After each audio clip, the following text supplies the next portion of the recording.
Hello ಎಲ್ಲರಿಗೂ Lakshmi family ಝೋನ್ಗೆ ಸ್ವಾಗತ.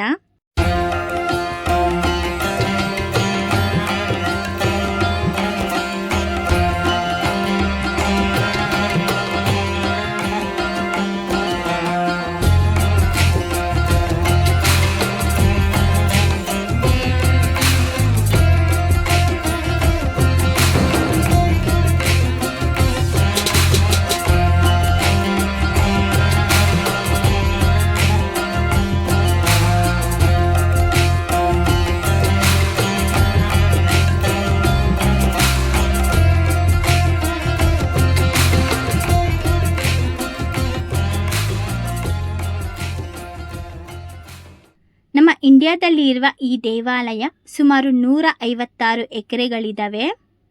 ಈ ದೇವಾಲಯದ ಗೋಪುರ ವಿಶ್ವದಲ್ಲೇ ಅತಿ ಎತ್ತರವಾದ ಗೋಪುರವಾಗಿದೆ.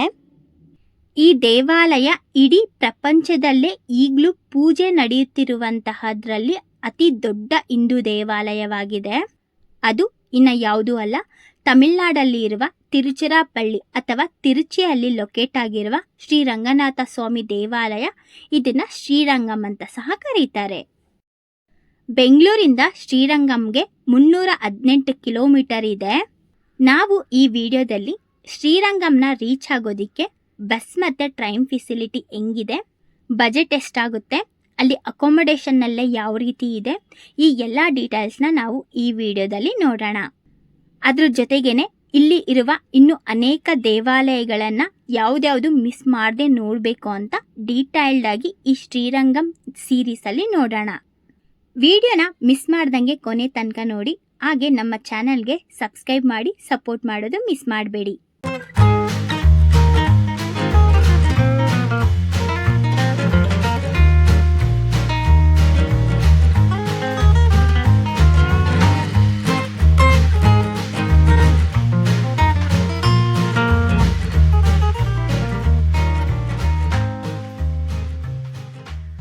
ಕಾವೇರಿ ದಡದಲ್ಲಿ ಇರುವ 3 ರಂಗನಾಥ ಸ್ವಾಮಿ ದೇವಾಲಯವನ್ನ ಒಂದೇ ದಿನ ದರ್ಶನವನ್ನ ಪಡ್ಕೊಂಡ್ರೆ ಮೋಕ್ಷ ಲಭ್ಯವಾಗುತ್ತೆ ಅನ್ನೋ ನಂಬಿಕೆ ನಮ್ಮ ಹಿಂದೂಗಳಿಗೆ ಇದೆ. ಅದು ಶ್ರೀರಂಗಪಟ್ಟಣದ ಆದಿರಂಗ, ಶಿವನ ಸಮುದ್ರದ ಮಧ್ಯರಂಗ ಮತ್ತೆ ಶ್ರೀರಂಗಮಲ್ಲಿ ಇರುವ ಅಂತ್ಯರಂಗ. ನಿಮಗೆ ಸಾಧ್ಯವಾದರೆ ಧನುರ್ಮಾಸದಲ್ಲಿ ಈ 3 ರಂಗನ ದೇವಾಲಯವನ್ನ ಒಂದೇ ದಿನ ದರ್ಶನವನ್ನ ಪಡ್ಕೊಳ್ಳಿ, ತುಂಬಾನೇ ಒಳ್ಳೆಯದು. ಈಗ ನಾವು ಈ ವಿಡಿಯೋದಲ್ಲಿ ನೋಡ್ತಾ ಇರೋದು ಶ್ರೀರಂಗಂನಲ್ಲಿರುವ ಅಂತ್ಯರಂಗನ. ಮೊದಲಿಗೆ ಶ್ರೀರಂಗಂನ ಯಾವ ರೀತಿ ಬೆಂಗಳೂರಿಂದ ರೀಚ್ ಆಗಬೇಕು ಅಂತ ನೋಡೋಣ. ಶ್ರೀರಂಗಮ್ಮು ಬೆಂಗಳೂರಿಂದ 318 ಕಿಲೋಮೀಟರ್ ಇದೆ. ಬೆಂಗಳೂರಿಂದ ಶ್ರೀರಂಗಂಗೆ ಹೋಗೋದಕ್ಕೆ ಬಸ್ ಮತ್ತೆ ಟ್ರೈನ್ ಆಪ್ಷನ್ ಈ 2 ಇದೆ. ಈಗ ನಾವು ಬೆಂಗಳೂರಿಂದ ಶ್ರೀರಂಗಂಗೆ ಬಸ್ ಮತ್ತೆ ಟ್ರೈನ್ ಡೀಟೇಲ್ಸ್ನ ನೋಡೋಣ ಬನ್ನಿ. ಬೆಂಗಳೂರಿಂದ ಶ್ರೀರಂಗಂಗೆ ಹೋಗೋದಿಕ್ಕೆ ಮೊದಲು ನೀವು ತಿರುಚಿನ ರೀಚ್ ಆಗಬೇಕು. ತಿರುಚಿಗೆ ಬೆಂಗಳೂರಿಂದ ತುಂಬ ಬಸ್ಸಸ್ ಇದೆ. ಆದರೆ ತಿರುಚಿಗೆ ಬಸ್ಸಲ್ಲಿ ಹೋಗೋದಾದರೆ ನಿಮಗೆ ಬಸ್ಸಸ್ ಎಲ್ಲಾನು ಶಾಂತಿನಗರ ಬಸ್ ಸ್ಟಾಪಲ್ಲಿ ಸಿಗುತ್ತೆ. ಸ್ಯಾಟಲೈಟ್ ಮತ್ತು ಮೆಜೆಸ್ಟಿಕ್ಕಿಂದ ಸಿಗಲ್ಲ. ಸೊ ನೀವು ಶಾಂತಿನಗರಗೆ ಹೋಗಬೇಕು. ಬೆಂಗಳೂರಿಂದ ತಿರುಚಿಗೆ ಹೋಗೋದಕ್ಕೆ ಕರ್ನಾಟಕ ಬಸ್ಸಸ್ಸು ಇರುತ್ತೆ ಮತ್ತು ತಮಿಳ್ನಾಡು ಬಸ್ಸಸ್ ಸಹ ಅವೈಲಬಲ್ ಇರುತ್ತೆ. ಈ 2 ಬಸ್ದು ಕಾಸ್ಟ್ ಎಷ್ಟು ಅಂತ ಈಗ ಡೀಟೇಲ್ಡ್ ಆಗಿ ನಿಮಗೆ ತಿಳಿಸ್ಕೊಡ್ತೀನಿ. ನಮ್ಮ ಕರ್ನಾಟಕ ಬಸ್ಸಸ್ಸು ತಿರುಚಿಗೆ ಹೋಗೋದಕ್ಕೆ ನಾನ್ ಸ್ಲೀಪರು ಪ್ಲಸ್ ಸ್ಲೀಪರ್ ಬಸ್ಸಸ್ ಸಹ ಇರುತ್ತೆ. ಅದರಲ್ಲಿ ನಾನ್ ಸ್ಲೀಪರ್ ಬಸ್ಸು ರಾಜಹಂಸದಲ್ಲಿ 460 ರೂಪಾಯಿನ ಚಾರ್ಜ್ ಮಾಡ್ತಾರೆ. ಅದೇ ನಾನ್ AC ಸ್ಲೀಪರ್ ಬಸ್ ಆದರೆ ಪಲ್ಲಕ್ಕಿ ಬಸ್ ಇರುತ್ತೆ. ಈ ಬಸ್ಗೆ 750 ರುಪೀಸ್ನ ಚಾರ್ಜ್ ಮಾಡ್ತಾರೆ. ಈ ಬಸ್ಸಸ್ನ ನೀವು KSRTC ವೆಬ್ಸೈಟಲ್ಲಿ ಬುಕ್ ಮಾಡ್ಕೋಬಹುದು. ಬೇಕು ಅಂತ ಅಂದರೆ ಲಿಂಕ್ ಕೊಟ್ಟಿರ್ತೀನಿ, ಡಿಸ್ಕ್ರಿಪ್ಷನಲ್ಲಿ ಹೋಗಿ ಚೆಕ್ ಮಾಡಿ. ತಮಿಳ್ನಾಡು ಬಸ್ಸಸ್ ಸಹ ಅವೈಲಬಲ್ ಇರುತ್ತೆ.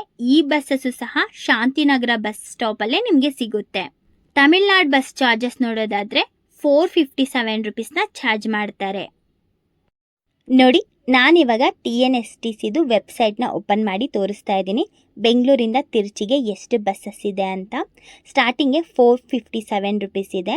ನೆಕ್ಸ್ಟ್ ಫೇರ್ ಬಂದು 545 ರುಪೀಸ್ ಇದೆ. ತುಂಬ ಬಸ್ಸಸ್ಸು ಅವೈಲಬಲ್ ಇರುತ್ತೆ, ಅದರಲ್ಲಿ ನೀವು ಬುಕ್ ಮಾಡ್ಕೋಬಹುದು. ಈ ಲಿಂಕ್ ಸಹ ಡಿಸ್ಕ್ರಿಪ್ಷನಲ್ಲಿ ಕೊಟ್ಟಿರ್ತೀನಿ, ನೀವು ಅಲ್ಲಿ ಸಹ ಹೋಗಿ ಬುಕ್ ಮಾಡ್ಕೋಬಹುದು. ಈಗ ನೆಕ್ಸ್ಟ್ ನಾವು ಟ್ರೈನ್ ಇನ್ಫಾರ್ಮೇಷನ್ನ ನೋಡೋಣ. ಬೆಂಗಳೂರಿಂದ ತಿರುಚಿರಾಪಳ್ಳಿ ಜಂಕ್ಷನ್ಗೆ ಹೋಗೋ ಟ್ರೈನು KSR ಬೆಂಗಳೂರಿಂದ ರಾತ್ರಿ 7 ಗಂಟೆಗೆ ಇರುತ್ತೆ.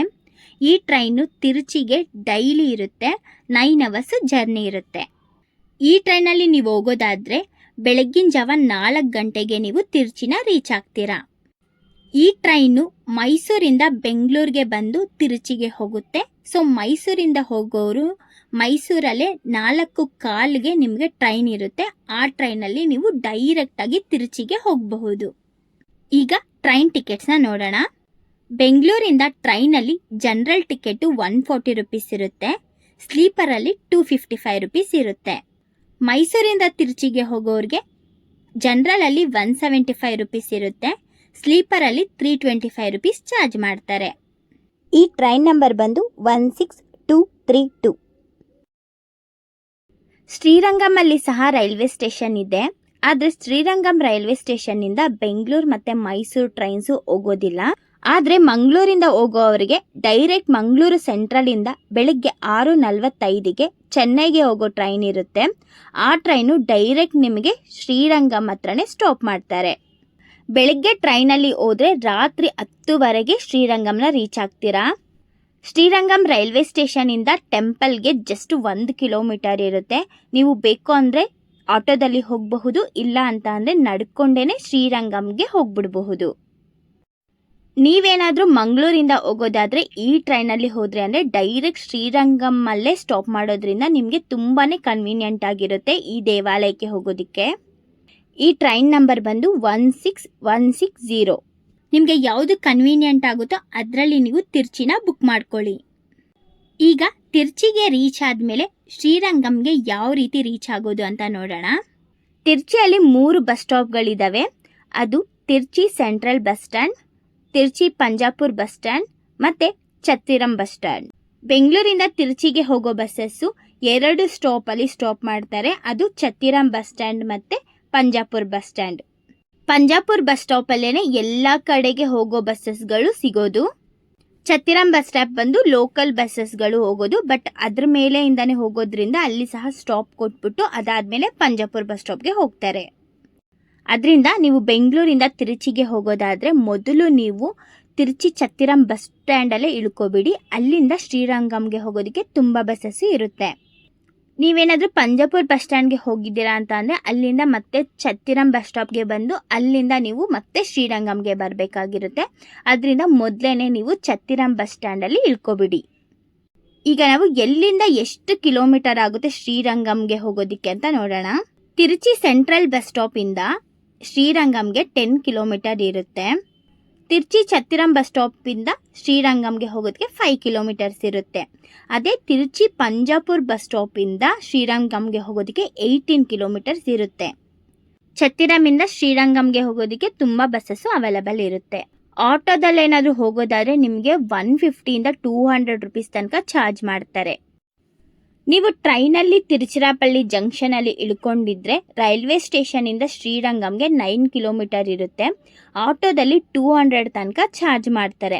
ನೀವು ಬಸ್ಸಲ್ಲಿ ಹೋಗಬೇಕು ಅಂತ ಅಂದರೆ ತಿರುಚಿ ರೈಲ್ವೆ ಸ್ಟೇಷನಿಂದ ಶ್ರೀರಂಗಂಗೆ ಲೋಕಲ್ ಬಸ್ಸಸ್ ಇರುತ್ತೆ. ಅದರಲ್ಲಿ ನೀವು ಶ್ರೀರಂಗಂನ ರೀಚ್ ಆಗಬಹುದು.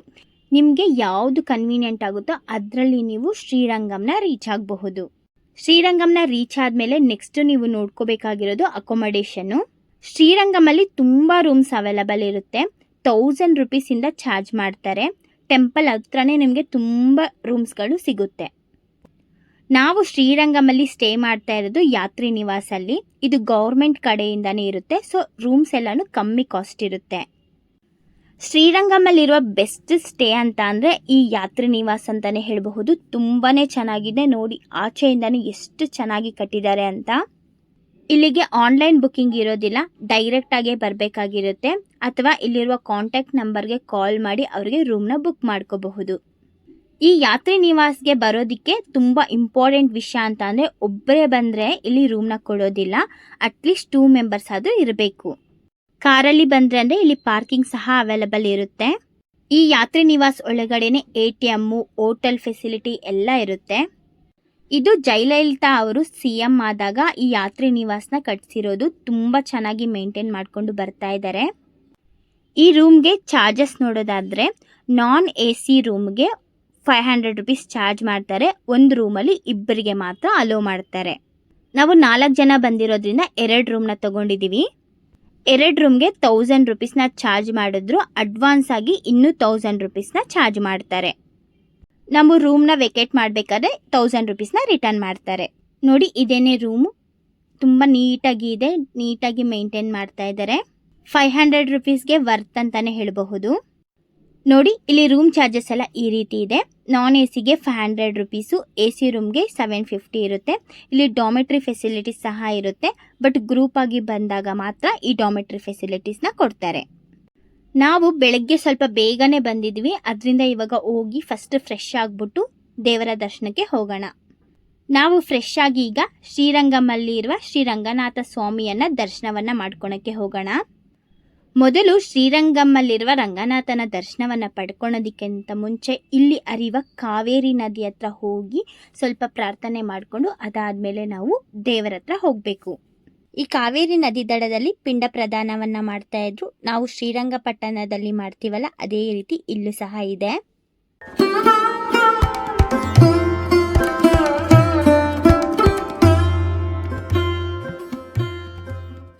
ನೋಡಿ, ಈ ಕಾವೇರಿ ನದಿ ಹತ್ರನೇ ತುಂಬ ಜನ ಸ್ನಾನವನ್ನು ಸಹ ಮಾಡ್ತಾ ಇದ್ದಾರೆ.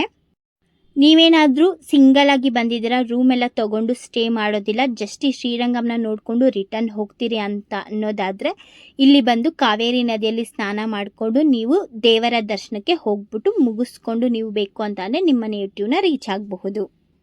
ಶ್ರೀರಂಗಮಲ್ಲಿ 4 ಎಂಟ್ರೆನ್ಸ್ ಇದೆ. ಒಂದು ನಾರ್ತ್, ಸೌತ್, ಈಸ್ಟ್ ಮತ್ತು ವೆಸ್ಟ್. ನಾವಿವಾಗ ನೋಡ್ತಾ ಇರೋದು ಬಂದು ಸೌತ್ ಎಂಟ್ರೆನ್ಸು. ಇದೇನೆ ರಾಜಗೋಪುರ.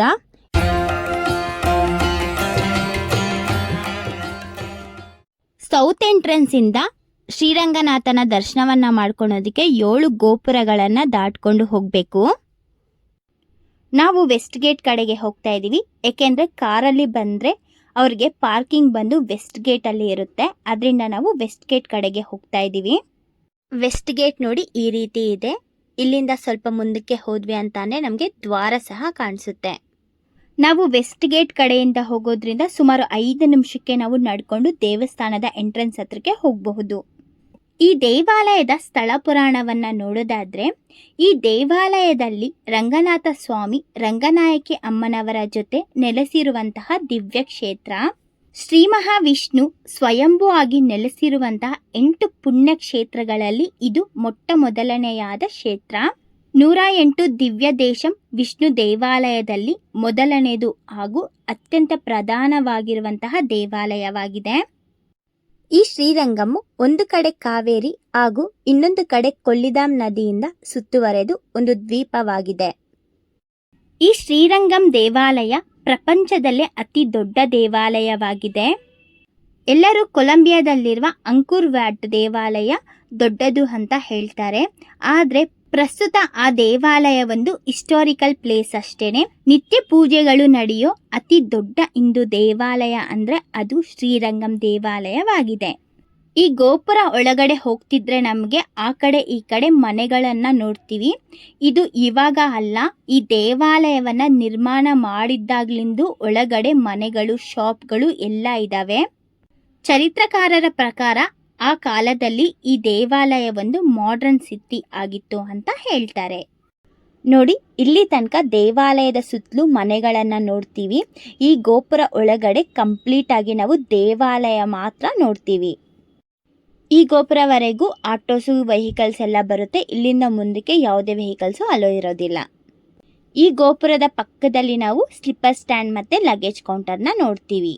ರೂಮ್ ಮಾಡ್ಕೊಂಡೇ ಇರೋರು ಇಲ್ಲಿರುವ ಲಗೇಜ್ ಕೌಂಟರಲ್ಲಿ ಇಟ್ಟು ದೇವರ ದರ್ಶನಕ್ಕೆ ಹೋಗಬಹುದು. ಇಲ್ಲಿಂದ ಒಳಗಡೆ ಎಂಟ್ರಿ ಹಾಕ್ತಿದ್ದಂಗೆ ನಮಗಿಲ್ಲಿ ರಂಗವಿಲಾಸ ಮಂಟಪ ಕಾಣಿಸುತ್ತೆ. ಈ ದೇವಾಲಯದ ಪುರಾತನವಾದ ಇತಿಹಾಸವನ್ನು ತಿಳ್ಕೊಳ್ಳೋಣ. ಸೂರ್ಯವಂಶನ ರಾಜ ಇಕ್ಷ್ವಾಕು ಮಹಾರಾಜ ಬ್ರಹ್ಮನನ್ನ ಕುರಿತು ಘೋರ ತಪಸ್ಸನ್ನ ಮಾಡ್ತಾರೆ. ಆಗ ಬ್ರಹ್ಮ ಆ ತಪಸ್ಸಿಗೆ ಮೆಚ್ಚಿ ಅವರು ಪೂಜಿಸುವ ಶ್ರೀ ರಂಗನಾಥನನ್ನ ಇಕ್ಷ್ವಾಕು ಮಹಾರಾಜನಿಗೆ ಪ್ರಸಾದಿಸುತ್ತಾರೆ. ಇಕ್ಷ್ವಾಕು ಮಹಾರಾಜರಿಂದ ಸೂರ್ಯವಂಶ ರಾಜರೆಲ್ಲ ಶ್ರೀ ರಂಗನಾಥನನ್ನ ಪೂಜಿಸುತ್ತಾರೆ. ಅದು ಶ್ರೀರಾಮನವರೆಗೂ ಮುಂದುವರಿಯುತ್ತೆ. ಸೀತಾದೇವಿಯನ್ನ ಅಪಹರಿಸಿಕೊಂಡು ಹೋದ ರಾವಣನನ್ನ ಅವರ ತಮ್ಮ ಆದಂತಹ ವಿಭೀಷಣ ರಾವಣನಿಗೆ ಹಿತಬೋಧನೆಯನ್ನ ಮಾಡ್ತಾರೆ. ಆದರೂ ರಾವಣ ವಿಭೀಷಣನ ಮಾತು ಕೇಳಲ್ಲ. ಆಗ ವಿಭೀಷಣ ರಾಮನ ಬಳಿ ಹೋಗ್ತಾರೆ. ರಾವಣನನ್ನ ಸಂಹಾರ ಮಾಡಾದ್ಮೇಲೆ ರಾಮನ ಪಟ್ಟಾಭಿಷೇಕಕ್ಕೆ ವಿಭೀಷಣ ಸಹ ಅಯೋಧ್ಯೆಗೆ ಹೋಗ್ತಾರೆ. ಶ್ರೀರಾಮನ ಪಟ್ಟಾಭಿಷೇಕ ಆದಮೇಲೆ ವಿಭೀಷಣ ಶ್ರೀರಾಮನನ್ನ ಬಿಟ್ಟು ಹೋಗಲು ಸಹಿಸಿಕೊಳ್ಳಕ್ಕೆ ಆಗದ ಸಮಯದಲ್ಲಿ ಶ್ರೀರಾಮನು ವಿಭೀಷಣನಿಗೆ ಅವರ ಬದಲು ಅವರು ಪೂಜೆಯನ್ನು ಮಾಡ್ತಿದ್ದಂತಹ ಶ್ರೀ ರಂಗನಾಥನನ್ನ ವಿಭೀಷಣನಿಗೆ ಕೊಡ್ತಾರೆ. ಅದನ್ನು ಸಂತೋಷದಿಂದ ಒಪ್ಪಿಕೊಂಡು ವಿಭೀಷಣ ಅವರ ಲಂಕೆಗೆ ಪ್ರಯಾಣವನ್ನು ಮಾಡ್ತಾರೆ. ಆ ಸಮಯದಲ್ಲಿ ವಿಭೀಷಣ ಶ್ರೀರಂಗನಾಥನನ್ನು ಎತ್ಕೊಂಡು ಲಂಕೆಗೆ ಹೋಗೋ ಸಮಯದಲ್ಲಿ ಈ ಕಾವೇರಿ ಮಧ್ಯಭಾಗಕ್ಕೆ ಬಂದಾಗ ಸಂಧ್ಯಾ ಸಮಯ ಆಗುತ್ತೆ. ಆಗ ವಿಭೀಷಣ ಶ್ರೀರಂಗನಾಥನನ್ನ ದಡದಲ್ಲೇ ಇಟ್ಟು ಸಂಧ್ಯಾ ವಂದನೆ ಮಾಡಕ್ಕೆ ಹೋಗ್ತಾರೆ. ವಿಭೀಷಣ ಸಂಧ್ಯಾ ವಂದನೆ ಮಾಡಿ ಬರೋ ಅಷ್ಟರಲ್ಲಿ ಶ್ರೀರಂಗನಾಥ ಅಲ್ಲೇ ಪ್ರತಿಷ್ಠಾಪನೆ ಆಗ್ಬಿಟ್ಟಿರ್ತಾರೆ. ಅದನ್ನು ತಿಳಿದ ಈ ರಾಜ್ಯವನ್ನು ಆಳುತ್ತಿದ್ದ ಧರ್ಮಚೋಳ ರಾಜ ಬಂದು ವಿಭೀಷಣನ ಸಮಾಧಾನವನ್ನ ಮಾಡ್ತಾರೆ. ಅದಾದ ಮೇಲೆ ಅದೇ ಜಾಗದಲ್ಲಿ ದೇವಾಲಯವನ್ನ ನಿರ್ಮಾಣವನ್ನ ಮಾಡ್ತಾರೆ. ವಿಭೀಷಣನ ಕೋರಿಕೆಯ ಪ್ರಕಾರ ಇಲ್ಲಿ ನೆಲೆಸಿರುವಂತಹ ಶ್ರೀರಂಗನಾಥ ಸ್ವಾಮಿ ದಕ್ಷಿಣ ದಿಕ್ಕಿಗೆ ಅಂದರೆ ಲಂಕೆಯ ಕಡೆಗೆ ತಿರುಗ್ತಾರೆ.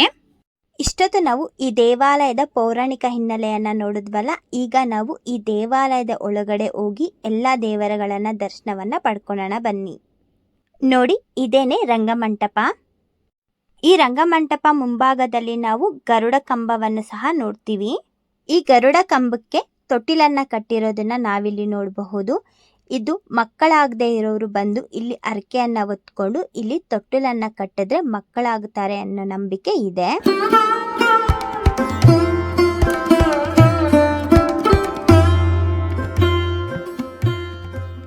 ಈ ಶ್ರೀರಂಗಂ ದೇವಾಲಯದ ಒಳಗಡೆ ಯಾವ ಯಾವ ಪ್ಲೇಸ್ನ ಮಿಸ್ ಮಾಡದೆ ನೋಡಬೇಕು ಅಂತ ಈಗ ನೋಡೋಣ.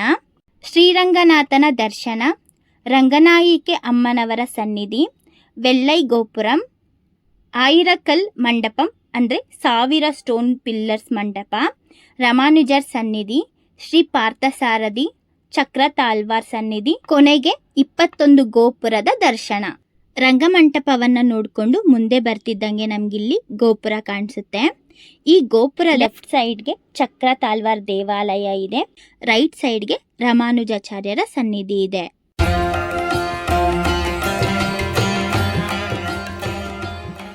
ಈಗ ಮೊದಲಿಗೆ ನಾವು ಚಕ್ರ ತಾಲ್ವಾರ್ ಸನ್ನಿಧಿಗೆ ಹೋಗೋಣ. ಈ ಚಕ್ರ ತಾಲ್ವಾರ್ ದೇವಾಲಯವು ವಿಷ್ಣುವಿನ ಸುದರ್ಶನ ಚಕ್ರದ ದೇವಾಲಯ.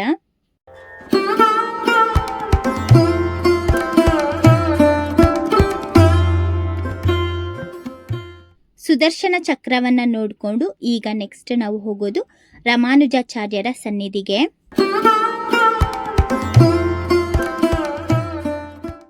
ಇದೇನೆ ರಾಮಾನುಜಾಚಾರ್ಯರ ಸನ್ನಿಧಿ.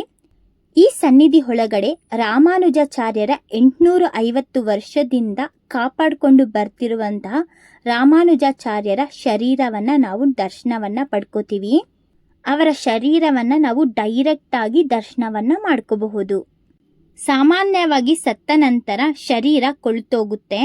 ಆದರೆ ರಾಮಾನುಜಾಚಾರ್ಯರ ದೇಹವನ್ನು ಹಲವಾರು ಲೇಪನಗಳನ್ನು ಹಚ್ಚಿ ಈಗಲೂ ಭದ್ರಪಡಿಸ್ತಿದ್ದಾರೆ. ದೇವಾಲಯದ ಗರ್ಭಗುಡಿಯಲ್ಲಿ ರಾಮಾನುಜಾಚಾರ್ಯರು ಪದ್ಮಾಸನದಲ್ಲಿ ಕುಳಿತಿದ್ದ ಹಾಗೆ ನಮಗೆ ದರ್ಶನವನ್ನು ಕೊಡ್ತಾರೆ. ಅನೇಕ ಲೇಪನಗಳನ್ನು ಹಚ್ಚೋದ್ರಿಂದ ರಾಮಾನುಜಾಚಾರ್ಯರು ಕೆಂಪು ಕಲರಲ್ಲಿ ನಮಗೆ ಕಾಣಿಸ್ತಾರೆ. ರಾಮಾನುಜಾಚಾರ್ಯರ ದರ್ಶನವನ್ನ ಪಡ್ಕೊಳೋದಕ್ಕೆ ಟೈಮಿಂಗ್ಸ್ ಇರುತ್ತೆ. ಆ ಟೈಮಲ್ಲೇ ಬಂದು ಇಲ್ಲಿ ದರ್ಶನವನ್ನ ಪಡ್ಕೋಬೇಕು. ಟೈಮಿಂಗ್ಸ್ ನೋಡೋದಾದ್ರೆ ಬೆಳಗ್ಗೆ 6:30ಯಿಂದ 12:30 ತನಕ ಇರುತ್ತೆ. ಮತ್ತೆ ಸಂಜೆ 4 ಗಂಟೆಯಿಂದ ರಾತ್ರಿ 8:30 ತನಕ ಇರುತ್ತೆ. ರಾಮಾನುಜಾಚಾರ್ಯರ ದರ್ಶನವನ್ನ ಪಡ್ಕೊಂಡು ಪಕ್ಕದಲ್ಲಿ ನಾವು ಪಾರ್ಥಸಾರಥಿ ಅವರನ್ನ ಸಹ ದರ್ಶನವನ್ನ ಮಾಡ್ಕೋತೀವಿ. ರಾಮಾನುಜಾಚಾರ್ಯರ ಸನ್ನಿಧಿ ಪಕ್ಕದಲ್ಲಿ ನಾವು ಈ ರೀತಿ ಬ್ಯೂಟಿಫುಲ್ ಆದಂತಹ ಸೀನರಿಯನ್ನು ನೋಡ್ತೀವಿ.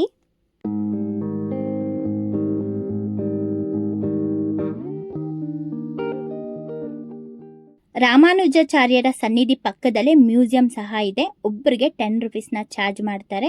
ಟೈಮ್ ಇತ್ತು ಅಂದರೆ ನೀವು ಇಲ್ಲಿ ಸಹ ಹೋಗಬಹುದು. ಈಗ ನಾವು ರಂಗನಾಥ ಸ್ವಾಮಿಯನ್ನ ದರ್ಶನವನ್ನು ಪಡ್ಕೊಳಕ್ಕೆ ಹೋಗೋಣ. ಈ ದೇವಾಲಯದ ಒಳಗಡೆ ರಂಗನಾಥ ಸ್ವಾಮಿ ಸನ್ನಿಧಿಯನ್ನು ಸೇರಿಸ್ಕೊಂಡು ಟೋಟಲ್ಲು 53 ಉಪ ದೇವಾಲಯಗಳನ್ನು ನಾವು ನೋಡ್ತೀವಿ.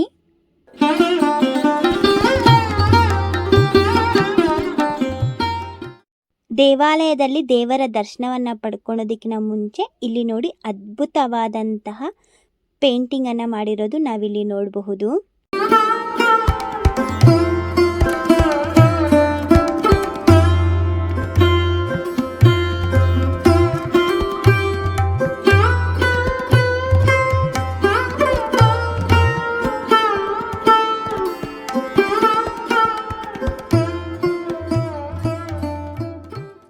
ಈ ದೇವಾಲಯದಲ್ಲಿ ರಂಗನಾಥನ ದರ್ಶನವನ್ನು ಪಡ್ಕೊಳೋದಕ್ಕೆ ತುಂಬ ಲೈನ್ ಇದೆ.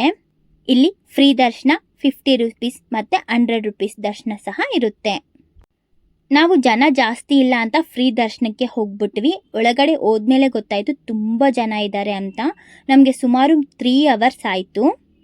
ಜನ ಜಾಸ್ತಿ ಇತ್ತು ಅಂದರೆ 50 ರುಪೀಸ್ ಅಥವಾ 100 ರುಪೀಸ್ ಟಿಕೆಟ್ನ ತಗೊಂಡು ಹೋಗ್ಬಿಡಿ. 1 ಅವರಿಗೆಲ್ಲ ದರ್ಶನ ಆಗುತ್ತೆ. ಬಟ್ ದೇವರ ದರ್ಶನವನ್ನು ಪಡ್ಕೊಳೋದಕ್ಕೆ ಫ್ರೀ ಆಗಲಿ 50 ರುಪೀಸ್ ಆಗಲಿ 100 ರುಪೀಸ್ ಆಗಲಿ ಸೇಮ್ ದರ್ಶನವನ್ನು ಪಡ್ಕೋತೀವಿ.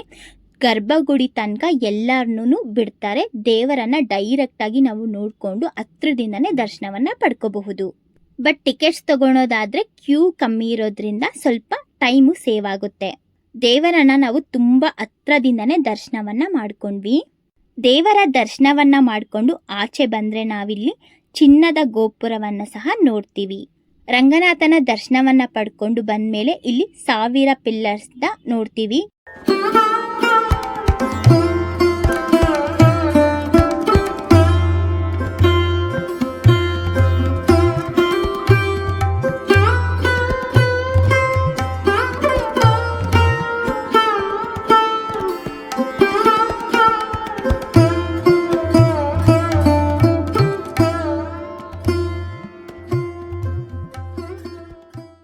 ಅದರ ಪಕ್ಕದಲ್ಲೇ ನಾವು வெள்ளை ಗೋಪುರವನ್ನು ನೋಡ್ತೀವಿ.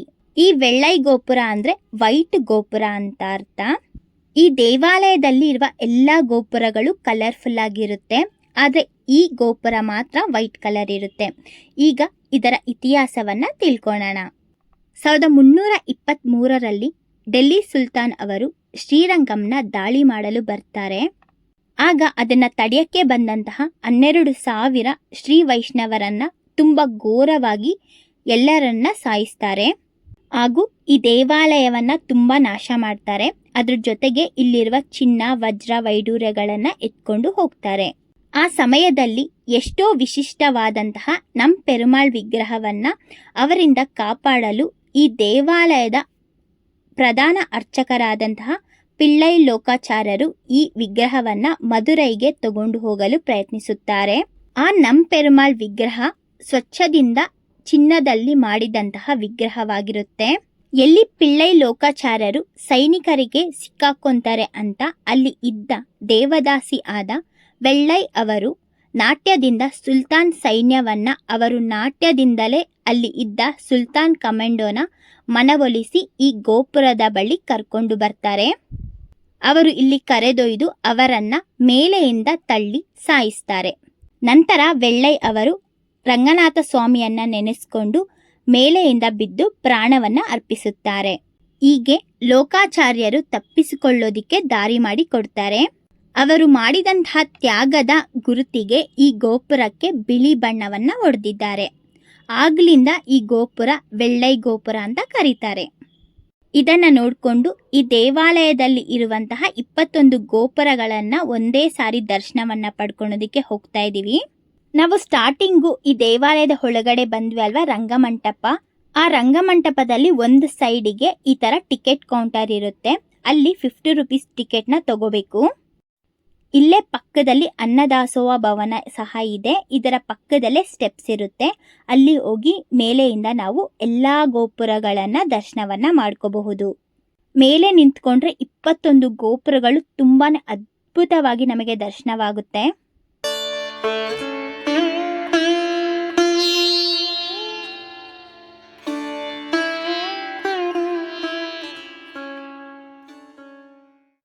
ನೋಡಿ, ಅಲ್ಲಿ ಲಾಸ್ಟ್ ಕಾಣಿಸ್ತಿದೆ ಅಲ್ವಾ, ಅದೇ ಸೌತ್ ಎಂಟ್ರೆನ್ಸ್ ರಾಜಗೋಪುರ. 236 ಅಡಿ ಎತ್ತರ ಇರುವ ಗೋಪುರ. ಗೋಪುರವನ್ನು ನೋಡಿಕೊಂಡು ಕೆಳಗಡೆ ಬಂದರೆ ಇಲ್ಲಿ ಅನ್ನದಾಸೋಹ ಭವನ ಇದೆ. ಇಲ್ಲಿ ಬೆಳಗ್ಗೆ 8 ಗಂಟೆಯಿಂದ ರಾತ್ರಿ 10 ಗಂಟೆವರೆಗೂ ನಿತ್ಯ ಅನ್ನದಾನ ಸೇವೆ ಇರುತ್ತೆ. ಒಳಗಡೆ ಹೋಗೋದಕ್ಕೆ ಈ ರೀತಿ ಟೋಕನ್ ಕೊಡ್ತಾರೆ. ಅದನ್ನು ತಗೊಂಡು ಹೋಗಿ ನಾವು ಊಟವನ್ನು ಮಾಡ್ಕೋಬೇಕು.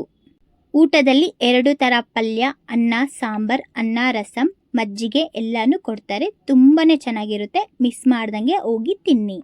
ನಾವು ಈ ಶ್ರೀರಂಗಮಲ್ಲಿರುವ ರಂಗನಾಥನ ದೇವಾಲಯವನ್ನು ನೋಡೋದಕ್ಕೆ ಸುಮಾರು 4 ರಿಂದ 5 ಅವರ್ಸ್ ಆಯಿತು. ತುಂಬ ದೊಡ್ಡ ದೇವಾಲಯವಾಗಿರೋದ್ರಿಂದ ತುಂಬಾ ಟೈಮ್ ಹಿಡಿಯುತ್ತೆ. ನೋಡಿ, ಇದೇನೆ ಶ್ರೀರಂಗಂ ಟೆಂಪಲ್ದು ಟೈಮಿಂಗ್ಸು. ಸ್ಕ್ರೀನ್ಶಾಟ್ನ ತಗೊಳ್ಳಿ. ನೆಕ್ಸ್ಟ್ ವಿಡಿಯೋದಲ್ಲಿ ನಾವು ಈ ಶ್ರೀರಂಗಂನಿಂದ ಬರೀ 2 ಕಿಲೋಮೀಟರಲ್ಲಿ ಇರುವ ಪಂಚಭೂತ ಲಿಂಗಗಳಲ್ಲಿ ಒಂದಾಗಿರುವಂಥ ಜಲಲಿಂಗಂಗೆ ಹೋಗ್ತಾ ಇದ್ದೀವಿ. ನೆಕ್ಸ್ಟ್ ವಿಡಿಯೋನ ಮಿಸ್ ಮಾಡ್ದಂಗೆ ನೋಡಿ. ಈ ವಿಡಿಯೋದಲ್ಲಿ ಕೊಟ್ಟ ಇನ್ಫಾರ್ಮೇಷನು ನಿಮಗೆ ಯೂಸ್ ಆಗುತ್ತೆ ಅಂತ ತಿಳ್ಕೊತಾ ಇದ್ದೀನಿ. ನಿಮಗೆ ಯಾವುದೇ ರೀತಿ ಡೌಟ್ಸ್ ಇದ್ದರೂ ಕಮೆಂಟ್ಸಲ್ಲಿ ಕೇಳಿ, ನಾನು ರಿಪ್ಲೈಯನ್ನು ಕೊಡ್ತೀನಿ. ಸಾಧ್ಯವಾದರೆ ನೀವು ನಿಮ್ಮ ಫ್ಯಾಮಿಲಿ ಜೊತೆ ಒಂದು ಸಾರಿ ಆದರೂ ಹೋಗಿ ಶ್ರೀರಂಗಂನಲ್ಲಿ ಇರುವ ರಂಗನಾಥನನ್ನ ದರ್ಶನವನ್ನು ಮಾಡ್ಕೊಳ್ಳಿ. ಯಾರಿಗೆಲ್ಲ ಈ ವಿಡಿಯೋ ಇಷ್ಟ ಆಯಿತು ಲೈಕ್ ಮಾಡಿ, ಶೇರ್ ಮಾಡಿ, ಕಮೆಂಟ್ ಮಾಡಿ. ಇದೇ ರೀತಿ ವಿಡಿಯೋಸ್ಗೋಸ್ಕರ ನಮ್ಮ ಚಾನಲ್ಗೆ ಸಬ್ಸ್ಕ್ರೈಬ್ ಮಾಡೋದು ಮರಿಬೇಡಿ. ಧನ್ಯವಾದಗಳು.